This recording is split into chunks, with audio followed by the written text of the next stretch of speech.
Hey gang, it's obviously Larrivee month. This is the third one so far. We've got a 12 string this time. This here is a sound hole humidifier, which is a good thing to see, as this guitar has a couple of nasty soundboard cracks going on here. This thing also allows for some intriguing kalimba effects. It's from the minimalist school of string attachment. I gotta say, I don't care how you choose to string your guitar, but when I work on one of these, I have to snip them short because I have this irrational fear that one of these might accidentally stab my eyeball, and then the aqueous humor it contains might roll down my cheek and people would think that I'm crying. This guitar is owned by the sibling of a very famous musician. Like, unless you were an A&R rep in the 1970s, if you were to meet this person, they would be the most famous musician you've ever met. And this leads to a point that someone asked about recently. It has to do with stage fright when working on expensive guitars. Do I ever get scared to do something? Or working for noteworthy musicians. Like, it reminds me of the email I got a year or two ago asking if there was ever a guitar that went through the shop that I was so attached to that I hated to see it go and wished it was mine. Now, you have to realize that people who spend their lives repairing guitars don't see them like you do. We would be non-functional if every guitar sparked that desire or maintained that sort of fetish object glow that people have about them. For me, whether it's a $200 guitar or $10,000, when it's on the bench, I view it in terms of a set of engineering or aesthetic problems to be solved. Like, the goal is to make it play or look as good as possible given the budgetary restraints. So when they leave, I'm happy because they're off the schedule. You know, I crossed them off. I got through it. I managed to fix it. Now I'm going to get paid. So, you know, that's an important thing. And of course, it's important to me that my customers are satisfied.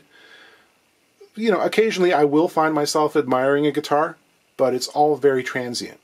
Like, the guitars flow by in a never-ending stream. Each marks the passage of time, and with its departure, another page is turned, you know. It's the same with musicians.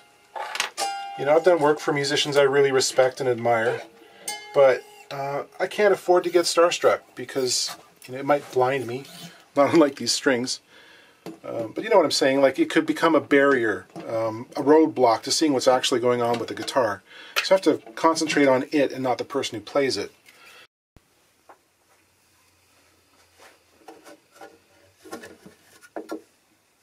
There, snake! Let's have a good look at these cracks if we can. This is a satin finished soundboard, so that actually kind of disguises things, but from certain angles they're more obvious than others. They're quite tight, which is nice, and they're not far off from level, which is another good thing.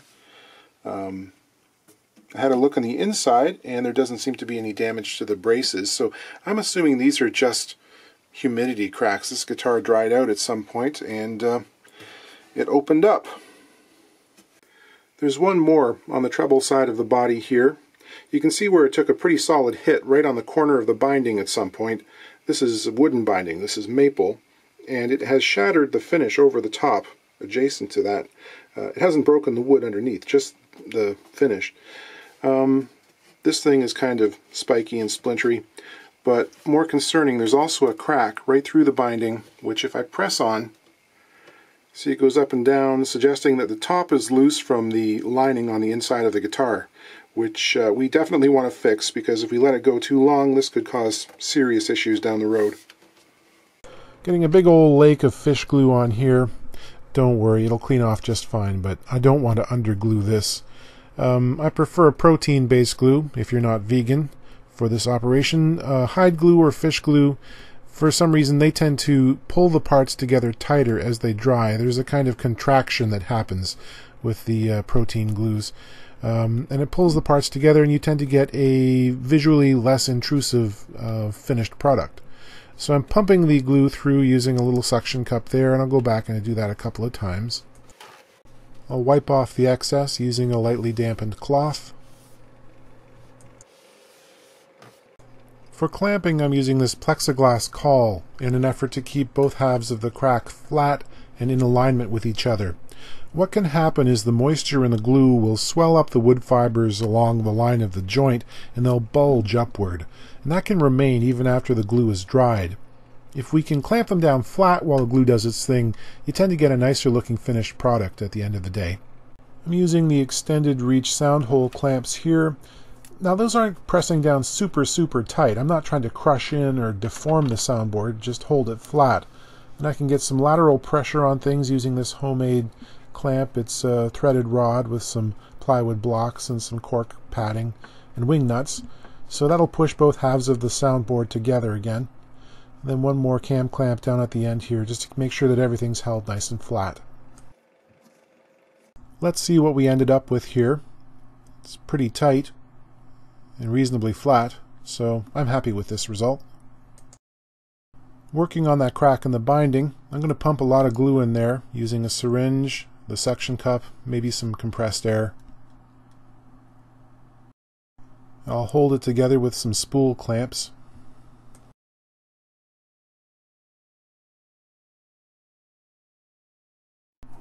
I'm going to work on some cleat material now.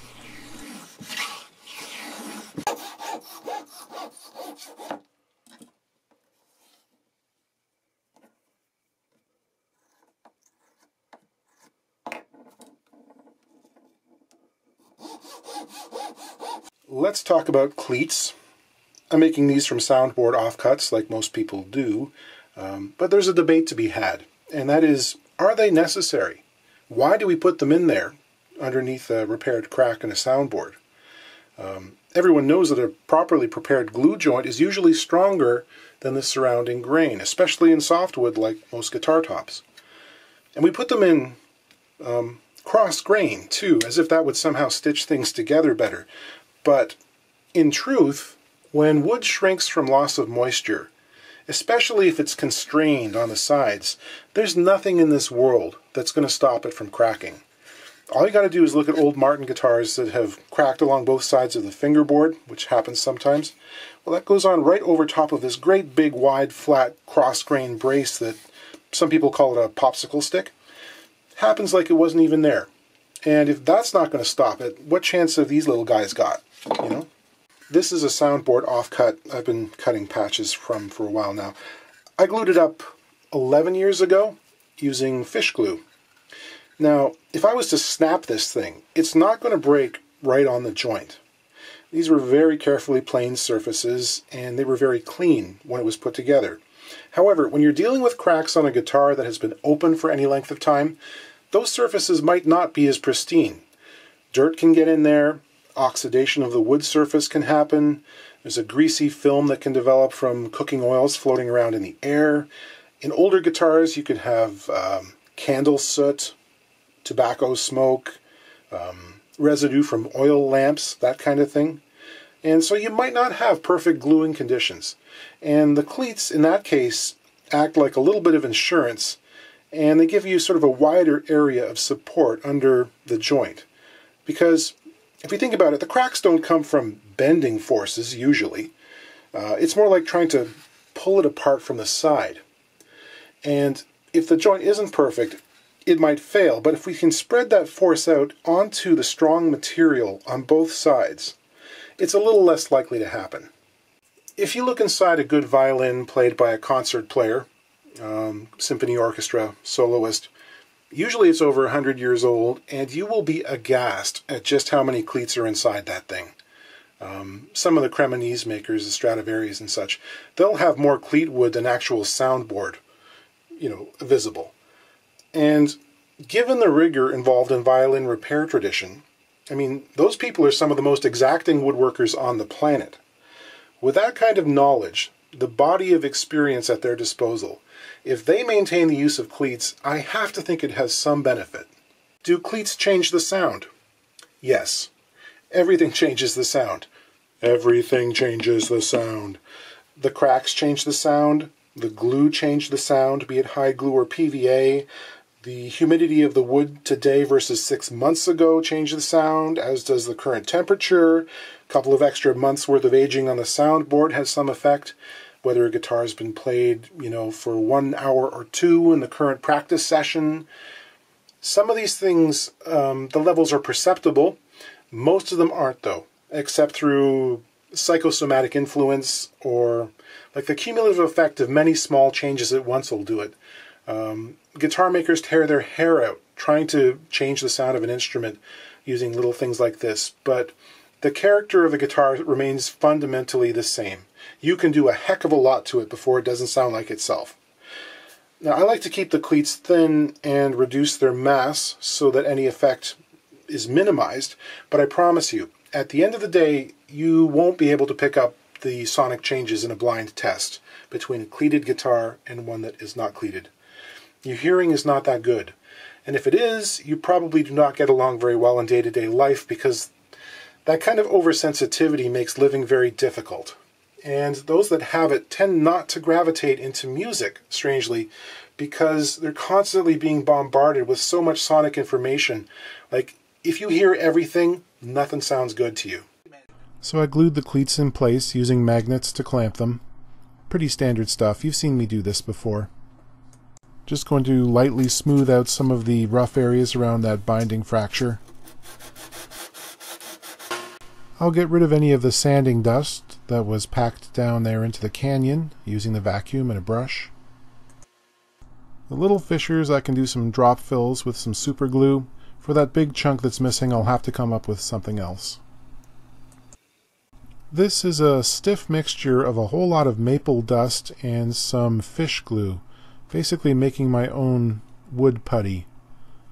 I'm going to put it on the surface, pack it in there, and leave it a little bit proud. When it's dry, I can sand it off. I think the finish on here is probably a catalyzed urethane, and those can be difficult to repair seamlessly. It's not like nitrocellulose lacquer, where if you spray another coat on top, it will burn in or amalgamate with the original finish, such that it will disappear once you level it off and buffed it up. In this case, it's so inert that you put some more finish on top, and there's always going to be a barrier between the two of them, and you end up seeing that barrier. It reflects light in a different way from the rest of the finish. It's a dichroic effect, or like a hologram. You know, if you look at it from one direction, it might disappear, but if you come at it from 180 degrees, the light bounces back in a different way and you end up seeing it. And in this case, that's what's happening here. It's not so much that you can see the crack, but you see the crack in the finish. The wood is healed up, but the finish isn't. So the best I'm going to do is fill it with a little bit of thin super glue here, just to level it off and make sure that there's no seam visible from the top, and sort of buff and polish it up, you know, into this sort of satin finish using like Scotch-Brite pads, that kind of thing. And that will be as good as we can do, short of stripping everything off and refinishing the guitar, which isn't going to happen. For the repair and the binding here, I'm actually building up the super glue as a finish over top of the repair. And because there's a little bit more glue involved, I'm going to spray it with just a touch of accelerator. You've got to be careful with this stuff, because if you get too much on, sometimes you'll end up with a weird white ghosty effect when you put the glue on. So I tend to spray some on, wipe most of it off, let it flash off for a few seconds before applying the glue. And this will take several thin coats.